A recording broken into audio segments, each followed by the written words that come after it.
وقيل للذين اتقوا ماذا أنزل ربكم قالوا خيرا للذين أحسنوا في هذه الدنيا حسنة.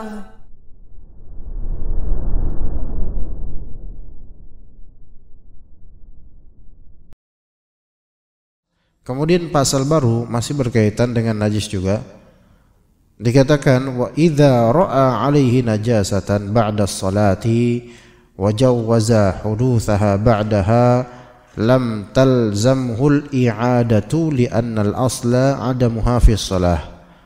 Lalu ada faedah di sini, jika seseorang melihat ada najis di pakaian atau di badan atau di tempat dia sholat, dia baru melihat najis itu setelah sholat. Setelah sholat. Ya, dan wa jawaza di sini wa jawaza hudutsuha ba'daha, dan dipastikan najis itu terjadi atau sejatinya itu terjadi setelah sholat, maka tentu lam talzamhu al-i'adah li'anna al-asla 'adamuha fi shalah, maka dia tidak usah mengulang salatnya karena pada asalnya najis itu tidak ada dalam salat. Jadi kalau misalnya dia salat nih, terus dia setelah salat dia ngelihat najis itu, loh ada najis ini, tapi dia merasa ini baru ada setelah sholat, maka nggak berpengaruh pada sholatnya, jelas ini nggak berpengaruh pada sholatnya.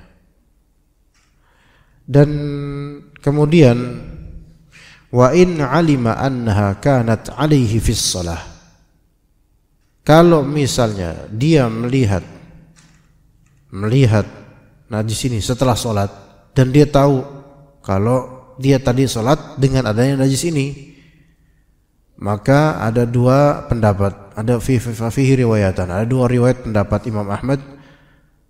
Ihdahuma yu'id wa tsaniyah la yalzamhu. Jadi gini, kalau misalnya, ini udah pernah Anda bahas juga, kalau misalnya dia melihat najis setelah sholat, dan dia tahu, wah ini kok kayak gini mah berarti tadi saya sholat ada najis dong. Nah, maka apakah dia mengulang sholatnya karena dia merasa tadi kan sholat di atas najis atau dengan air najis tubuh atau badannya? Maka ada dua pendapat dari ulama. Yang pertama, ulang sholatnya. Yang kedua, tidak usah diulang. Jadi pendapat berbeda nih. Kenapa mengulang? Yang pendapat pertama mengulang, li'annaha taharatun wajibah, karena ini adalah pensucian yang wajib. Enggak boleh sholat di atas najis atau ada najis pada tubuh atau badannya. Falam tasqut bil jahli kal wudu wa qiyasan ala sa'iti syara'id, maka syariat ini tidak gugur dengan hanya berdasarkan ketidaktahuan kalau ada najis tadi, seperti wudu, dan dikiaskan untuk seluruh syarat-syarat sah salat. Jadi pendapat pertama harus ulang, karena tadi kan antum salat tidak suci, ya, sama seperti syarat sah lainnya, ya. Terus pendapat kedua, la yalzamuhu, tidak harus ulang salat, enggak usah. Kenapa? Lima rawa Abu Sa'id anna Nabiy sallallahu alaihi wasallam khala'ana alaihi fi shalah. Nabi sallallahu alaihi wasallam mencabut kedua sendalnya dalam salat, melepas kedua sendalnya dalam salat ketika salat. Fa khala'an nasu ni'alahum, maka orang-orang pun mencopot sendal mereka. Maka kata Nabi sallallahu alaihi wasallam setelah selesai salat, ma lakum khala'tum, kenapa kalian kok lepas sendal? Ya, kan dulu kan sholat pada pakai sendal, ya. Dulu ketika masjidnya itu tidak seperti sekarang. Maka terus para sahabat berkata, ra'ainaka khala'tana 'alaika fa khala'na ni'alana. Kami melihat engkau ya Rasulullah melepas sendalmu, maka ya kami lepas sendal kami, gitu. Lihat bagaimana sahabat itu mereka, Nabi melakukan apa langsung diikutin gitu loh. Maka Nabi konfirmasikan, infokan kepada para sahabat, atani Jibril alaihi salam fa akhbarani anna fihi ma qadhara. Jibril alaihi salam tadi datang kepada saya dan mengabarkan kepada saya bahwasanya ada najis di kedua sendal saya pas lagi sholat. Jadi ini ada beberapa faedah, ikhwan. Taib. Ya, sebelumnya kata Ibnu Qudamah, walau batalat lasta'nafaha. Kalau misalnya seandainya itu sholat batal, pasti Rasulullah SAW akan mengulang kembali sholat itu. Ya. Melainkan Rasulullah SAW lagi sholat, kemudian diberitahu bahwasanya ada najis di sendalnya dan sendal itu dipakai, maka dilepas. Maka dilepas sendalnya dan sholatnya yang tadi tidak sah, tidak batal, dilanjutin sholatnya. Berarti kan yang tadi nggak batal, karena nggak tahu kok ada najis di ini ya, di sendalnya. Taib. Dan ini menunjukkan juga bahwasanya kalau kita udah selesai sholat dan baru tahu kalau tadi sholat ada najisnya, maka kita nggak ngulang. Paham nggak di sini jemaah? Karena hadis ini gitu loh, dikiaskan dengan hadis ini. Nabi lagi sholat sama para jemaah sahabat. Kemudian malaikat Jibril datang dan memberitahu Nabi SAW dalam sholatnya bahwasanya ada najis di sendalnya. Maka beliau lepas itu sendal. Nah di sini seandainya waktu pertama ketika sholat itu batal karena ada najis di sendalnya, maka tentu Nabi bakal batalkan dong, bukan malah nerusin. Tapi ini Nabi nerusin dengan hanya menyingkirkan sendalnya yang ada najisnya. Itu dalam sholat aja nggak dibatalin. Apalagi kalau misalnya ketika setelah sholat baru tahu kok ada najis di situ, maka ini lebih nggak batal lagi gitu loh. Paham nggak jemaah? Jadi nanti ketika dan ini boleh seseorang memberikan warning atau memberikan peringatan atau tanbih kepada orang yang lagi sholat, ya orang ini nggak tahu kalau misalnya di tempat itu ada najis, maka kita kasih tahu, bang jangan sholat sini, ada najis di situ, gitu. Boleh. Ini kan bukan conversation, ini memberitahu. Maka kemudian akhirnya orang itu wajib apa? Pindah. Bang, jangan di situ juga ada najis. Pindah lagi. Bang, di situ juga nggak ada najis, bang. Pindah lagi. Bang, jangan. Akhirnya, itu gimana kok kayak gitu tuh? Ya, ternyata emang benar di seluruh tempat itu bekas najis semua. Bang, itu najis semua bang. Soalnya tadi ada kencing di pel, tapi pelnya kering, terus malah justru semua lantai ini kena kencing semua. Jadi jangan sholat di ruangan ini bang. Gimana? Misalnya Muhsin ini, di Muhsin bagi situ ada tukang ngaso terus sholat. Waduh, ini kan di sini dulu misalnya ini bekas ada kencingin anak kecil, terus habis itu beleberan di mana-mana misalnya gitu. Kita kasih tahu, bang jangan sholat sini bang. Sholat dalam, di sini semua lantainya belum dibersihin lagi karena tadi ada anak kecil pipis ke sana kemari. Jangan di sini bang, potensial najis. Terus gimana itu abang-abang itu? Bingung kan dia karena nggak ngaji, ya bingung. Mau pindah kemana? Ya antum sebagai ini kasih solusi boleh. Kan nggak terjadi conversation kan, nggak terjadi percakapan, tapi satu pihak aja antum harus tahu. Di dalam bang, jangan di sini. Gitu. Masih bingung dia. Astagfirullah, ke dalam pak. Ya, dikasih tahu ke dalam. Di sini najis nggak sah nanti sholatnya kalau sengaja. Akhirnya dia batalin sholatnya. Terus ngomong, maaf pak, saya bingung mau ngapain gitu kan. Maka antum ajarin. Nah karena udah ngomong berarti batal nggak sholatnya dia? batal. Makanya kita ajarin, Pak, sholat di dalam aja, mulai dari awal sholatnya, karena sholatnya batal. Kalau tadi bapak nggak batalin sholat, itu benar sebenarnya, harusnya nggak batalin sholat, tapi jalan aja masuk ke dalam. Iya, jalan. Bagi orang umumnya bakal, masa sholat jalan, selalu dah gitu. Pokoknya yang penting apa? Masuk ke dalam. Iya, karena menghindari najis. Iya, masuk ke dalam, Pak. Emang seberapa jauh sih dalam gitu? Kan kalau banyak gerak gitu nanti di depan. Kalau banyak gerak batal. Ini gerakan bapak ini untuk masuk ke dalam, gerakan yang memang justru malah wajib, kebutuhan sholat. Maka nggak apa-apa di dalam, gitu. Ya udah, kalau gitu saya coba dulu sholat di sini lagi, nanti suruh saya untuk udah ke dalam. Nggak sah, Pak. Kenapa nggak sah? Kalau sholat di luar lagi, karena sudah tahu di situ ada najis, tetap aja dia sholat situ, nggak sah. Karena syarat sholat nggak terpenuhi dengan pengetahuan dia, gitu. Tapi kalau dia langsung ke dalam, mulai sholat baru sah. Ya begitu. Jadi mengetahui, ya pendapat ini yang lebih sahih.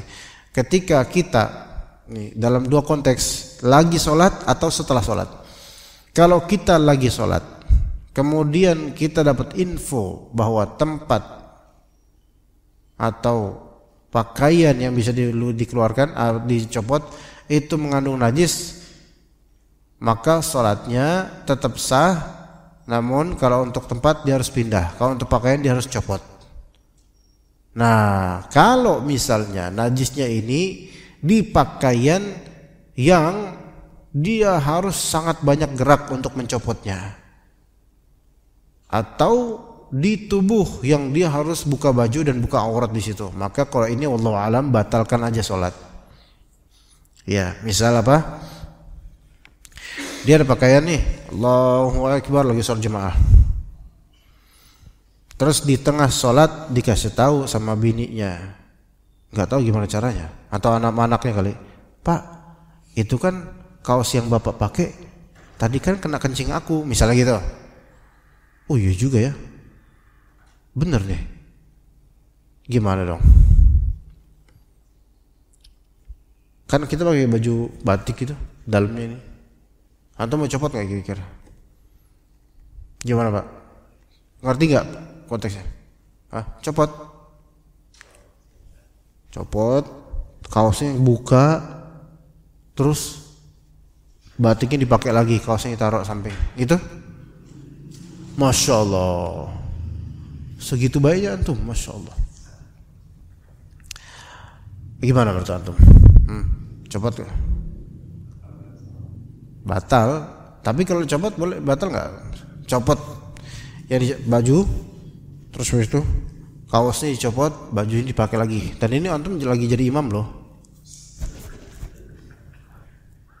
Gimana? Jemaah ngeliatin. Lah kalau kita bilang kata jemaah, astagfirullah, kayak gini jemaah. Ya, gimana? Itu buka aurat gak? Buka aurat pastinya kan, bawah pusar, enggak aurat. Jadi yang sahih gimana? Batalin. Dan bukanya jangan di depan jemaah atau di mesin ini, bukanya tempat yang layak untuk buka baju situ. Ya. Oke, jadi kalau udah gerakan yang seperti ini atau buka aurat, maka udah batalin aja, terus nanti ulang lagi sholatnya. Begitu ya.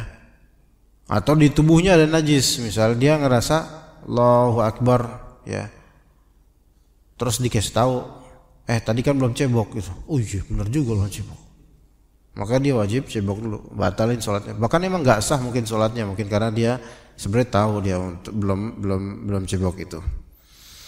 Taib, ya tadi ingat,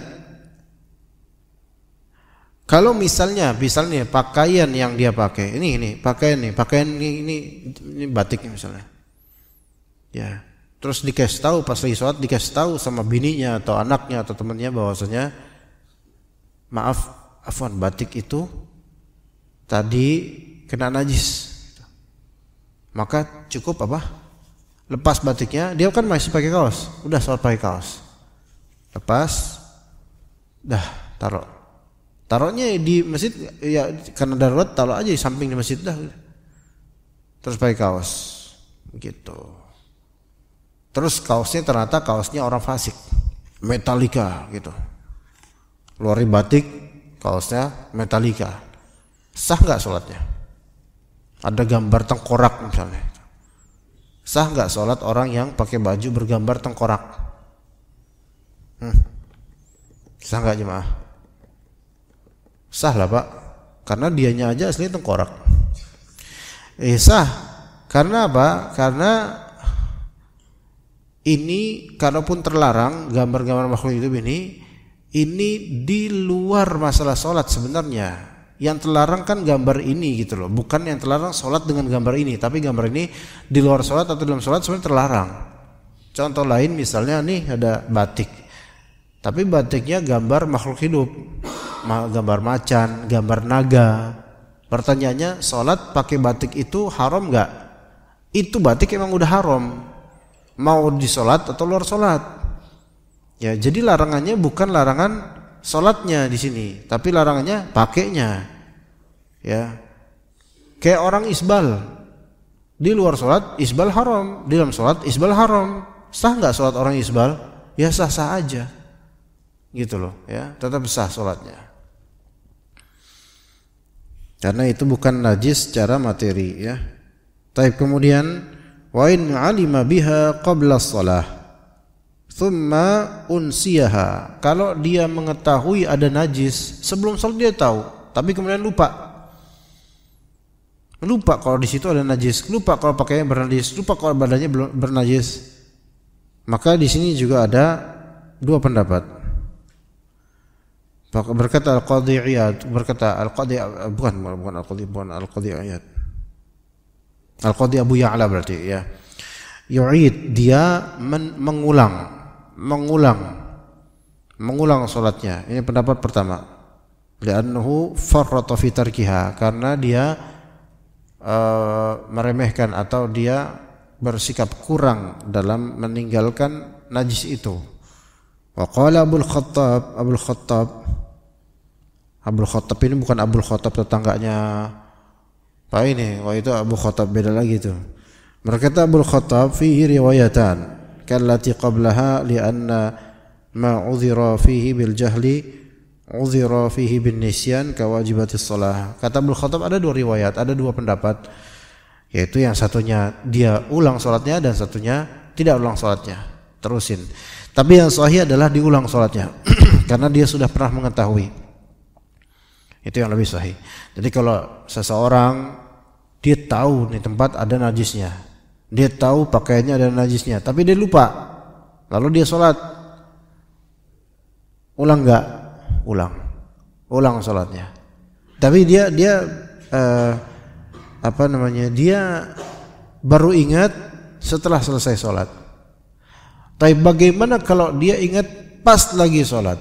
Nah, gimana kalau dia ingat pas lagi sholat? Lagi sholat dia ingat, aduh ini kan najis ya. Tadinya ingat, dia tahu tadinya, tapi lupa, baru ingat pas lagi sholat. Lalu bagaimana? Ya, dia ingat pas lagi sholat, ya gimana? Dibatalin, ya dibatalin. Dia batalin sholatnya. Karena apa? Karena sebenarnya dia udah ingat, dia tahu. Jadi lupanya ini tidak menjadikan sholatnya itu sah. Tidak menjadikan sholatnya sah. Itu pendapat yang lebih sahih insyaallah. Walaupun sebagian ulama mengatakan tetap sah sholatnya, yang penting dia hilangkan itu najisnya. Ya seperti itu. Wallahu a'lam. Ya. Jadi dibatalkan sholatnya. Kalau dia tadi tahu dan sekarang baru. Tapi kalau tadi nggak tahu, pas lagi sholat baru tahu, baik dengan info atau dengan pengetahuan sendiri. Misalnya pas dia sujud, lah, kok bau kencing kucing di sini? Ini kayak kena kencing kucing. Maka dia tetap sah sholatnya karena sebelumnya dia nggak tahu kalau di situ ada bau kencing kucing. Begitu juga kalau di pakaiannya. Kadang kita Allahu Akbar berdiri gini, nggak ngeh. Tapi pas sujud kita baru ngeh kalau misalnya ternyata loh kok celana saya basah. Baunya nih kayaknya kenal nih baunya kenal nih, kencingnya si Samsul nih. Maksudnya si kucing, karena dulu punya kucing namanya Samsul. Gitu. Ini sah nggak sholat yang tadi? Maksudnya dia masih sholat, sah nggak rokaat tadi? Atau sebenarnya sah rokaatnya? Lalu terus harus ngapain dia? Ini dia masalah. Berarti apa? Lepas nggak tuh celananya kalau najis? Lepas kan? Lah kalau dilepas, tinggal cawat dong. Gimana dong? Gimana Pak Fajar? Gimana? Kayaknya ini mungkin pernah terjadi pada antum, makanya antum agak semangatnya. Gimana? Batalkan. Iya, batalin. Karena apa? Iya betul, karena najis. Enggak semua karena najis dibatalin Pak Fajar. Ya, ini karena apa? Karena kebuka auratnya dan pasti membutuhkan gerakan yang sangat banyak ya Pak. Buka dulu. Terus cari sarung, ambil lagi celana atau pakai sarung, lama lagi. Ya sebelumnya kan udah apa? Kebuka auratnya. Maka kholas dia batalin aja, ke kamar mandi atau mungkin ke tempat yang bisa dia ganti celana atau ganti dengan sarung, harus bisa. Jadi gitu. Kalau misalnya di sini masih muhsinin, antum sujud, ternyata antum dapetin, waduh sarung, waduh kena kencing kucing nih tadi ini. Oh pantesan tadi kok tiba-tiba habis turun motor ada kucing mendekat terus ngebelakangin. Oh pantesan dikencing gitu kan. Baru tahu ketika sholat. Asli sholatnya tetap sah. Nah antum pakai sarung, ternyata antum tuh pakai celana yang menutupi aurat di balik sarung itu. Ya, cara pakai celana menutupi aurat. Gimana? Antum buka sarung masih tetap bisa langsung sholat. Maka antum bisa cukup buka sarung. Cukup buka sarung. Ya, dan lebih dianjurkan lagi sarung itu taruh di luar. Karena di luar masjid kalau bisa ya. Kalau nggak bisa udah di belakang aja nggak apa-apa, taruh bentar doang kan, nitip doang. Ya, tapi kalau bisa baiknya di luar aja atau di motor. Lanjutin sholat nggak? Lanjutin sholatnya, tidak dibatalkan. Karena apa? Karena antum nggak buka aurat di situ. Antum di dalam balik sarung pakai celana panjang, ya seperti itu. Taib sampai sini ada pertanyaan nggak jemaah sekalian? Ada yang mau bertanya nggak sampai sini berkaitan dengan najis, Pak? Iya silakan, Pak.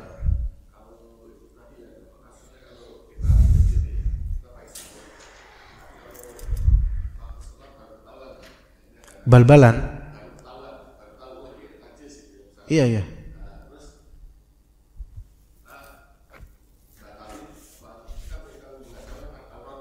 Iya.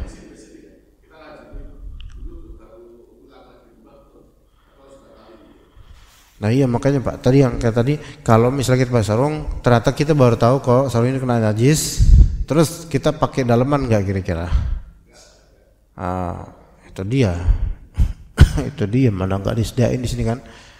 Ya udah, Bapak batalin, pulang, tapi jangan nangis, ya gitu. Ya pulang, batal sholat, dibatalin sholatnya. Yang pada asalnya sholatnya nggak batal tadinya, karena kan nggak tahu, baru tahu setelah pasti sholat. Ya udah, karena nggak mungkin dong buka aurat. Ya udah dibatalin aja sholatnya.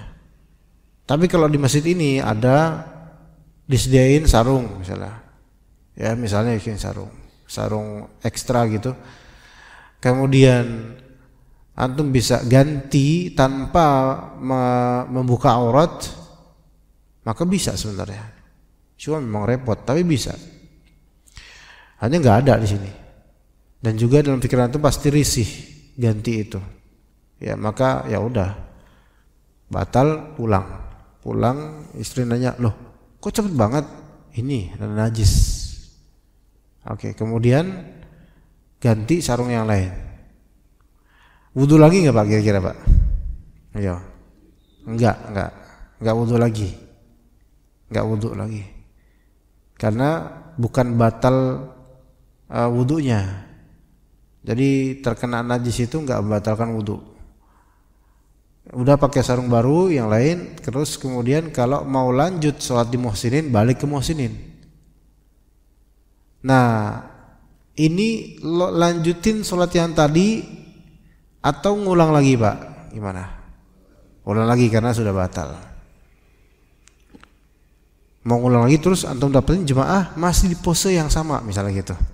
Lanjutin nggak Pak? Nggak, tetap ngulang lagi dari awal niatan takbiratul ihram, Allahu Akbar. Nah gitu. Ya seperti itu. Begitu Pak ya. Jadi bedakan yang seperti itu najis. Pulang ganti balik lagi silahkan, tapi sholat di hari awal lagi. Gitu Pak.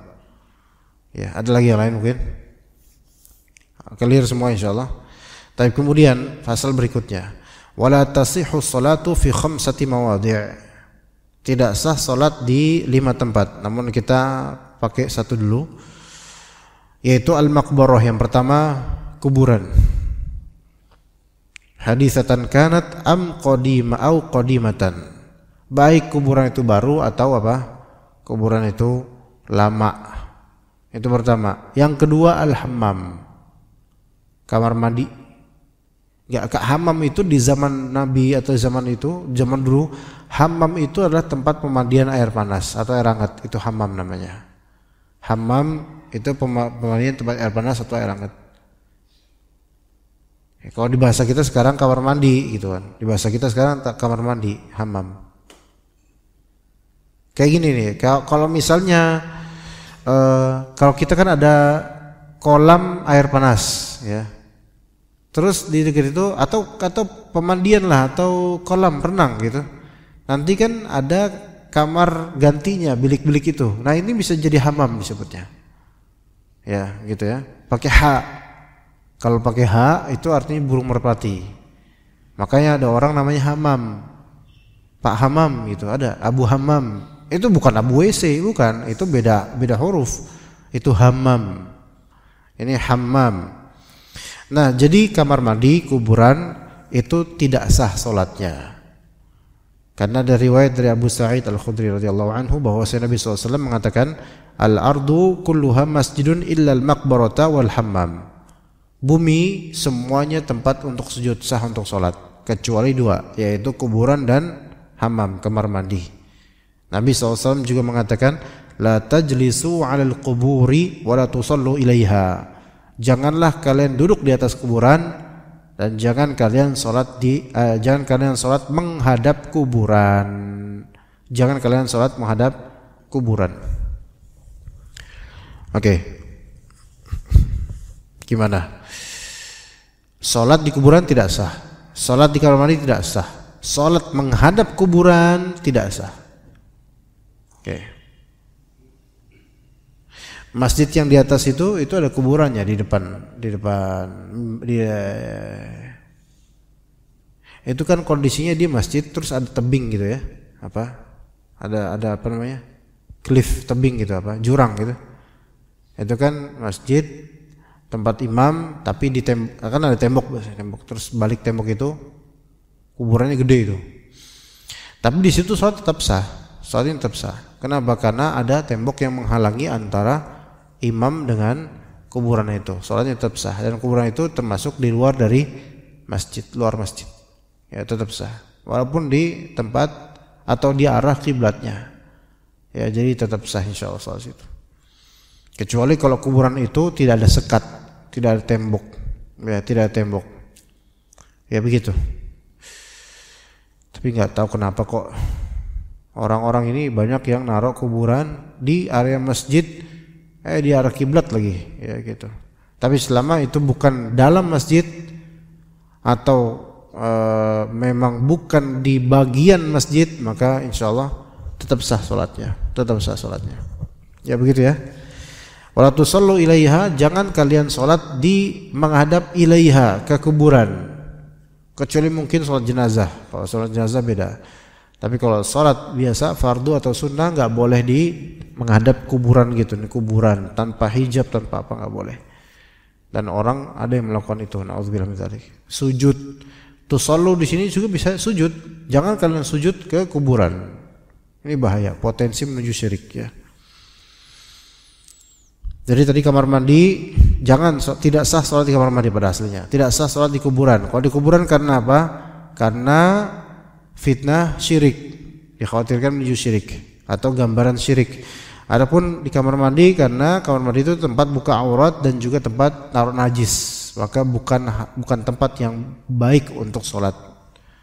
Kemudian dikatakan wa a'tanul ibil, dan tempat persinggahan atau tempat berhentinya unta, wa hiya allati tuqimu fiha wa ta'wi ilaiha, yang mana di situ unta berdiri di situ dan itu tinggal di situ atau menetap lama di situ.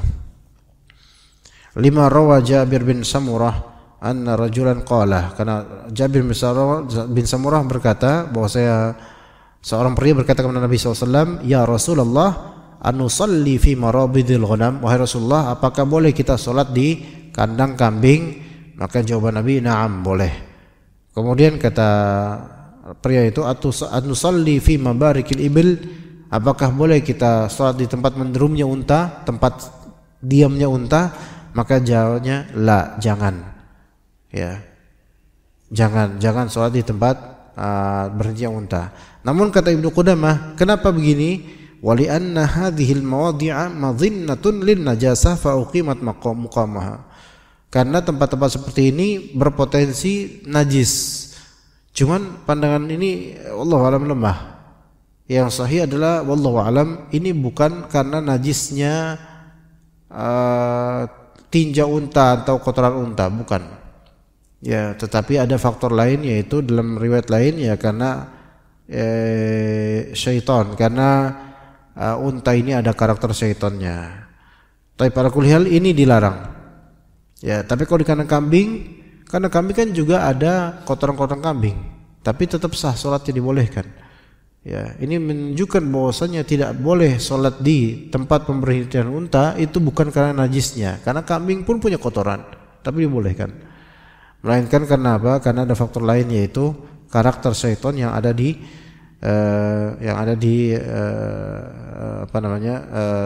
unta itu. Kemudian al-walhush yang keberapa nih? Yang ketiga, yang keberapa ini? Yang keempat ya.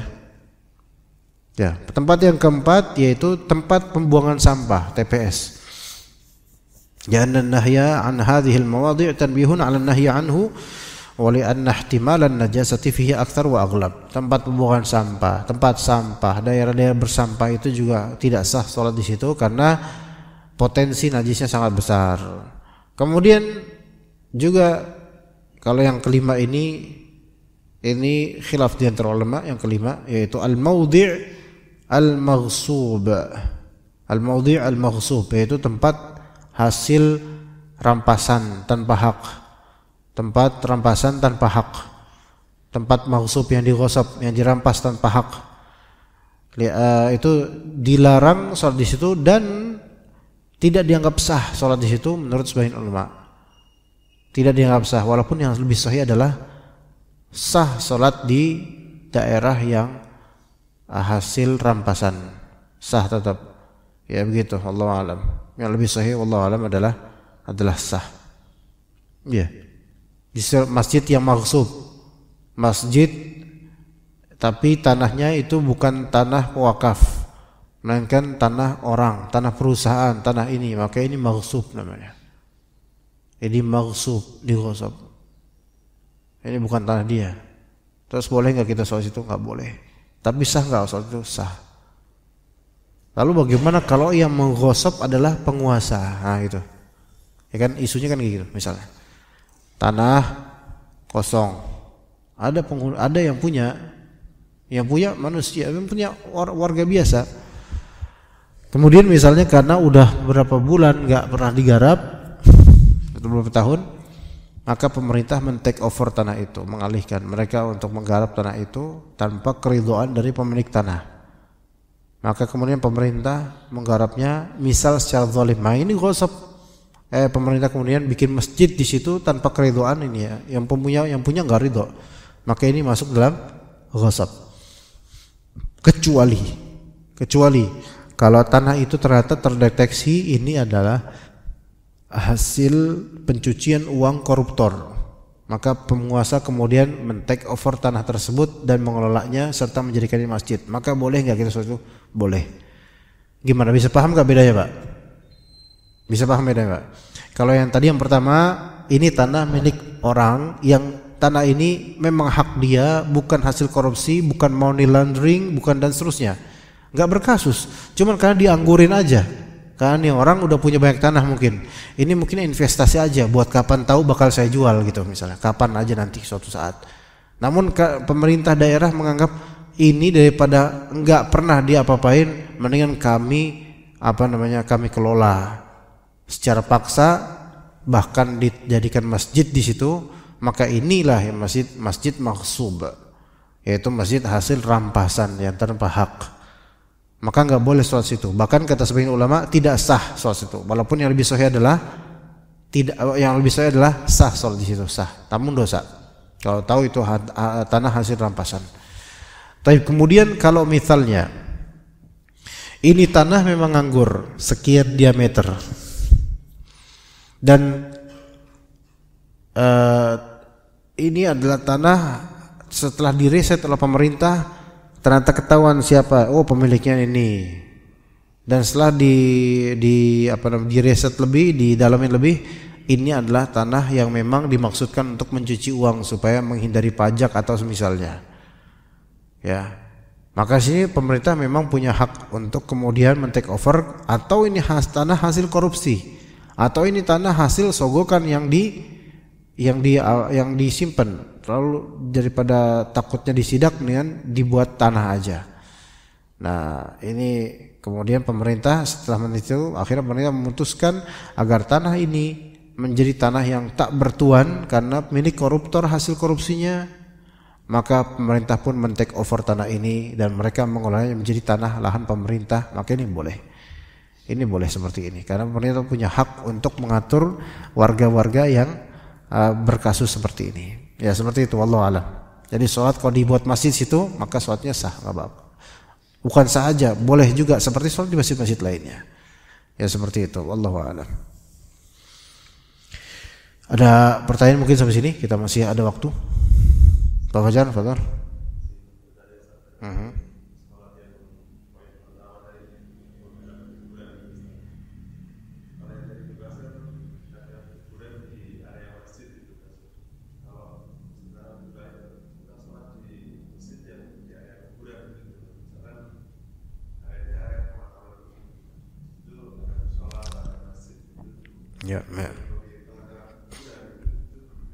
Ya, ini sebaiknya tentu dihindari karena ini syubhat. Kalau itu memang masih masuk dalam area pemakaman, hindari. Anda nggak mengatakan langsung tidak sah ya, tapi hindari syubhat ini. Karena dia masuk area pemakaman walaupun ini masjid ada tembok sendiri, tapi dia tuh masuk dalam area pemakaman. Ya. Anda gak mengatakan gak sah, cuman ini jadi syubhat. Contoh di Jawa itu biasanya kan kuburan, ya pemakaman luas nih. Namun ada bagian pendopo pendopo namanya. Bukan pendopo apa? Jadi di pemakaman itu biasanya tempat buat mengumpul warga buat ruatan itu loh. Apa namanya? Gak tahu ya karena sangat ahlus sunnah ini, jadi gak tahu hal-hal kayak gini. Terlalu sunnah ya. Gimana yang Jawa? Misalnya kayak gitu tuh. Itu tetap sah seperti soal situ. Cuman nuansanya itu udah nggak enak di situ, Pak. Gimana ya? Ya, soal di situ berjamaah, ini kuburan semua. Ini kan tempat yang biasa orang-orang berbuat bid'ah, syirik dan seterusnya itu. Maka kalau bisa sih hindari gitu, bisa hindari kalau gitu. Cuman kalau memang itu bukan area pemakaman, kayak di kampung sawah kan ada tuh, enggak di apa? Anda nggak tahu namanya. Pokoknya antara ada jalan ke kampung sawah ke Hankam, itu kan ada jalan tuh, enggak? Bulog ya, kan ada kuburan banyak kuburan Nasrani, itu kan ada masjid tuh. Itu nggak apa-apa itu, kan pas banget itu masjid. Ini kuburan luas gitu kan. Ini pas banget masjid, makanya ini nggak apa-apa. Karena apa? Itu bukan area pemakaman. Walaupun temboknya balik tembok langsung kuburan, enggak masalah. Ibaratnya kayak antum di rumah, punya rumah, samping langsung pemakaman. Antum sholat di kamar antum dan kamar antum itu bersebelahan sama kuburan-kuburan ini, ya nggak masalah sholat di situ. Yang masalah adalah kalau di kamar antum ada kuburan juga, oh itu masalah. Bahkan di balik kasur antum ada kuburan, terus tiap malam antum mimpiin kuntilanak. Nah ini emang itu kuburan gitu loh. Antum ngadep situ nggak boleh, karena apa? Bahkan sholat situ nggak boleh kalau emang itu kuburan lebih dulu daripada rumah.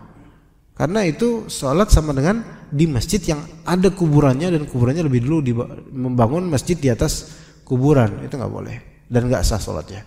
Tapi kalau itu di balik tembok dan bukan area situ lagi, ya udah, bukan area kuburan, maka udah seperti itu. Kalau kuburannya ada di area masjid dan di tembok bukan di masjidnya, maka ini tetap sah sholatnya. Tapi di teras, bukan di teras, dia di teras masjid, di taman masjid ada kuburan, itu tetap sah sholatnya di masjid itu. Begitu Pak Fajar. Clear insyaallah ya. Ada lagi mungkin? Ya.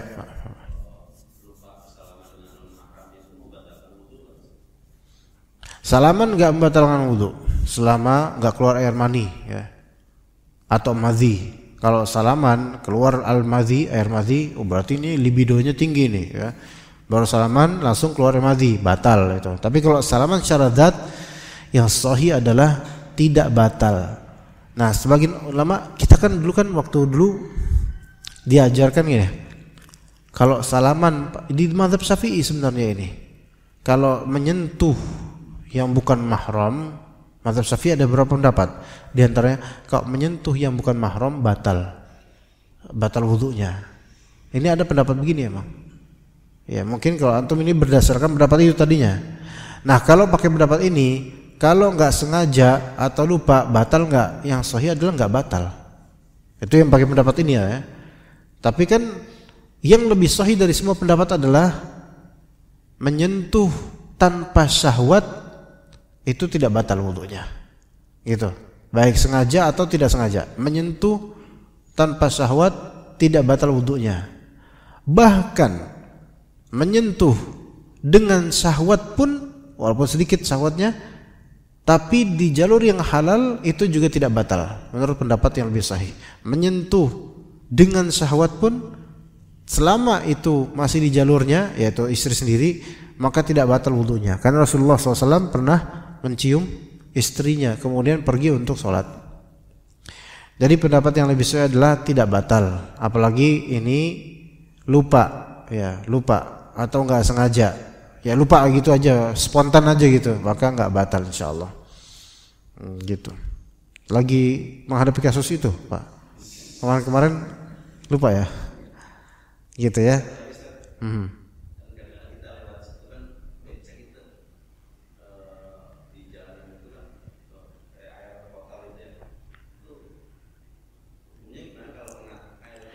Ya.